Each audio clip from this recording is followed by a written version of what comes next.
10억 원에 산 지식산업센터입니다. 대출은 8억 원을 받았습니다. 이자는 한 번도 밀리지 않았습니다. 그런데 만기를 앞두고 은행에서 연락이 왔습니다. 고객님 3억 원을 상환하셔야 연장이 가능합니다. 여러분이라면 갑자기 3억 원을 마련하실 수 있으신가요? 연체도 없습니다. 신용에도 문제가 없습니다. 그런데 왜 이런 통보를 받는 걸까요? 이 3억 원은 도대체 어디서 나온 숫자일까요? 오늘 계산기를 직접 두드려서 보여드리겠습니다. 안녕하세요. 지식산업센터와 사무실을 전문으로 중개하는 집사임당입니다. 요즘 이런 상담이 부쩍 늘었습니다. 이자를 잘 내고 있었습니다. 그런데 만기 때 원금을 갚으라는 통보를 받았다는 겁니다. 오늘 사례는 실제 상담 내용을 바탕으로 했습니다. 다만 지역과 금액 일부는 바꿔서 말씀드립니다. 오늘 영상에서는 세 가지를 알려드리겠습니다. 첫째, 이자를 잘 내는데도 왜 연장이 막히는지. 둘째, 은행은 3억 원이라는 숫자를 어떻게 계산했는지. 셋째, 만기를 앞둔 분들이 지금부터 무엇을 준비해야 하는지. 결론부터 말씀드리겠습니다. 이건 어떤 규제 하나 때문에 생긴 일은 아닙니다. 처음 대출 받을 때와 지금 조건이 달라졌기 때문입니다. 가장 많은 분들이 착각하시는 부분부터 짚어보겠습니다. 나는 연체도 안 했고 이자도 꼬박꼬박 냈으니 당연히 연장되겠지? 저도 이 마음을 당연히 충분히 이해합니다. 실제로 호황기에는 그렇게 됐습니다. 별다른 서류 없이 도장만 찍으면 그냥 연장이 됐으니까요. 하지만 은행 입장은 다릅니다. 만기 연장은 도장을 한 번 더 찍는 절차가 아닙니다. 이 대출을 지금 조건으로 다시 내줄 수 있는지 보는 겁니다. 처음부터 다시 심사하는 절차인 거죠. 그래서 은행은 만기 때 이 네 가지를 다시 봅니다. 지금 이 사무실을 누가 쓰고 있는지, 지금 임대료는 얼마인지, 지금 담보가치는 얼마인지, 그리고 대출받은 사람의 상환 능력은 어떤지. 이 네 가지가 처음과 달라졌다면 어떻게 될까요? 기존 대출금이 그대로 유지되지 않을 수 있습니다. 오늘 사례 소유자분도 정확히 이 지점에서 걸렸습니다. 무엇이 달라졌는지 지금부터 하나씩 보겠습니다.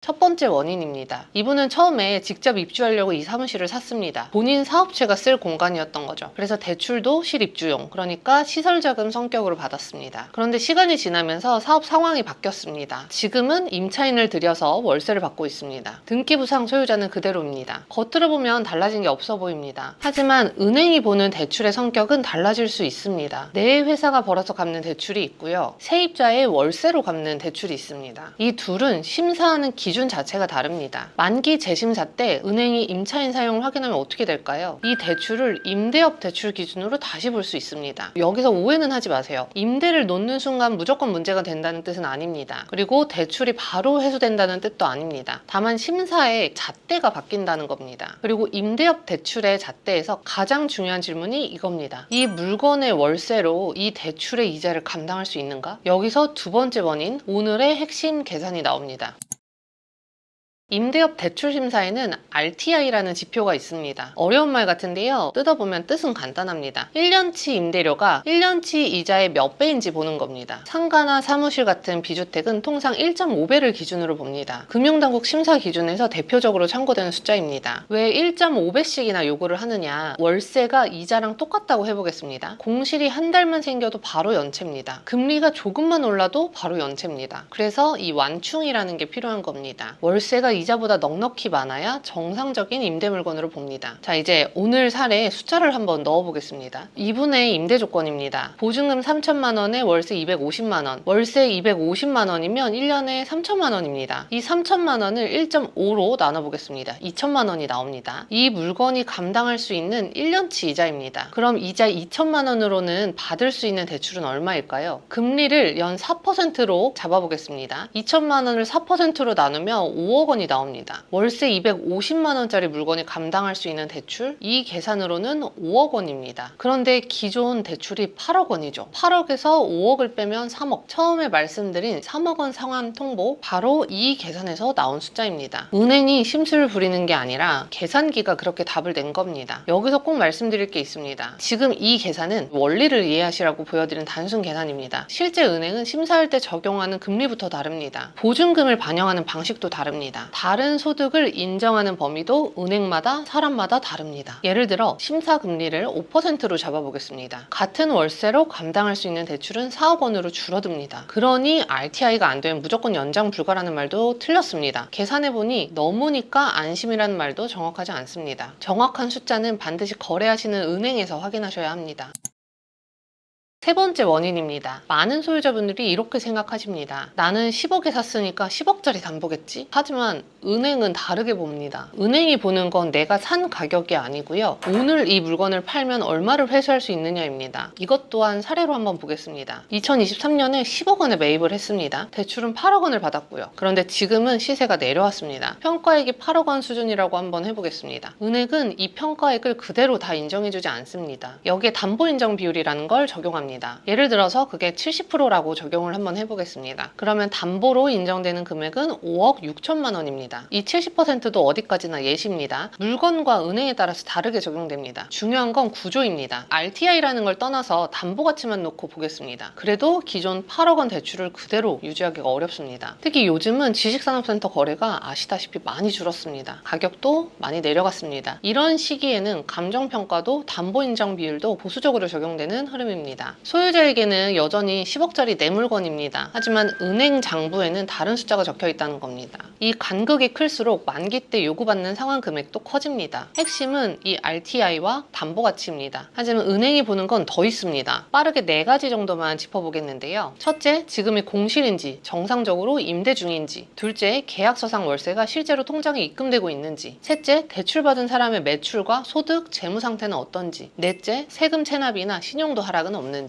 이자를 잘 내는 것과는 별개입니다. 이 항목들이 서류에 어떻게 찍혀 있느냐가 결과를 가릅니다. 그리고 하나 더 있습니다. 같은 물건, 같은 사람입니다. 그런데 은행마다 결과가 다르게 나오는 경우가 있습니다. 담보와 소득만 보는 게 아니기 때문입니다. 은행마다 업종별, 지역별, 상품별로 내부 기준이 다릅니다. 그래서 A은행에서 안 된 조건이 B은행에서는 되기도 합니다. 그 반대이기도 하고요. 이 이야기는 잠시 후 대응 방법에서 다시 나오는데요.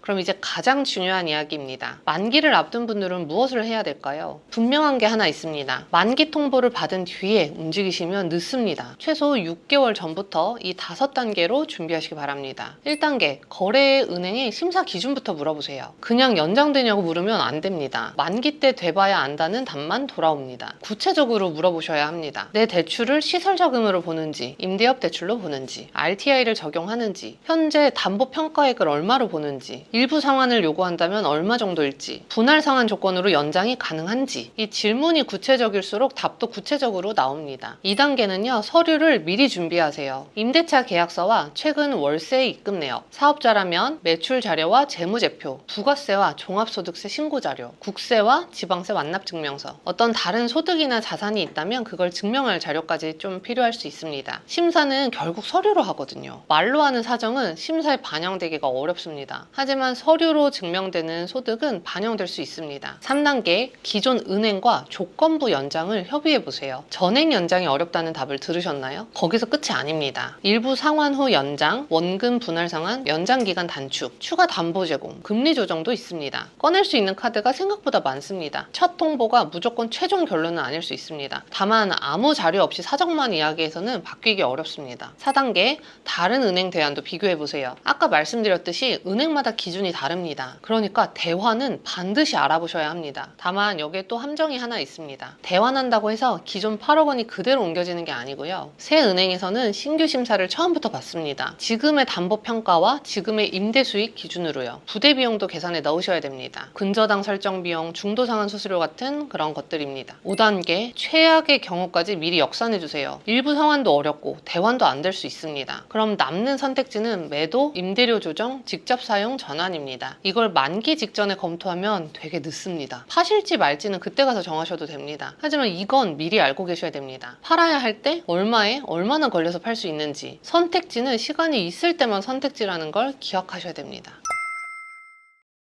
오늘 내용 정리하겠습니다. 지식산업센터 대출 연장이 막히는 이유, 어느 날 갑자기 새 규제가 생겨서가 아닙니다. 과거의 높은 대출을 지금의 임대료와 담보 가치가 받쳐주지를 못하기 때문입니다. 그리고 이 말씀은 제가 꼭 드리고 싶은데요. 분양받으실 당시에는 높은 대출이 가능했습니다. 임대도 잘 맞을 거라는 설명을 분명히 들으셨을 겁니다. 그 말을 믿고 매수하신 분들이 지금 상황은 정말 억울하고 답답한 일입니다. 하지만 은행의 만기는 기다려주지 않습니다. 지금 필요한 건 후회가 아닌 것 같아요. 숫자를 다시 계산하는 일입니다. 지식산업센터를 보유하고 계신가요? 그럼 오늘 대출 약정서를 한번 꺼내보세요. 그리고 만기일부터 한번 다시 확인하시기 바랍니다. 그리고 실입지 중인지 임대 중인지에 따라서 지금 받는 월세로 이자를 감당할 수 있는지도 한번 계산해 보시기 바랍니다. 저는 안양과 평촌에서 지식산업센터와 사무실을 전문으로 중개하고 있습니다. 매도나 임대, 사무실 이전을 고민하고 계신가요? 영상 아래 소개글을 참고해 보셔도 좋겠습니다. 오늘 영상이 도움이 되셨다면 구독과 좋아요 부탁드립니다. 집사임당이었습니다.